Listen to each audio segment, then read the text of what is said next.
Sa mga balitang lumalabas tungkol kay Daniel Padilla at ang posibleng bagong karelasyon niya, mukhang may mga chismis na kumakalat hinggil dito. Sa latest episode ng Showbiz Update ni OG Diaz, napag-usapan ang issue ng love life ni Daniel Padilla matapos may nagpadala ng mensahe kay OG upang tanungin kung totoo nga ba ang balitang may bagong girlfriend na si Daniel na may pangalang Amanda. Ayon kay OG, wala siyang tiyak na impormasyon tungkol dito at patuloy pa silang nag-aabang kung mayroon mang gustong sabihin si Daniel sa kanilang mga fans. Hindi rin niya masabi kung totoo ba ang nabanggit na pangalan ng posibleng bagong girlfriend ni Daniel. Nabanggit din sa usapan ang patuloy na pangungulit ng ilang netizens kay Catherine Bernardo at Dominic Roque, na dati ring magka-love team, sina Catherine at Daniel sa Katniel.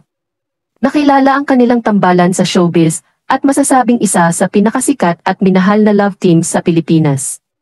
Noong Nobyembre 2023, inanunsyo ni Catherine sa kanyang Instagram post ang kanilang desisyon na mag-break matapos ang 11 taon ng kanilang relasyon. Sa ngayon, wala pang opisyal na pahayag mula kay Daniel tungkol sa isyong ito. Abangan na lang kung may magiging pahayag ang kampo ni Daniel Padilla hinggil sa mga lumalabas na chismis.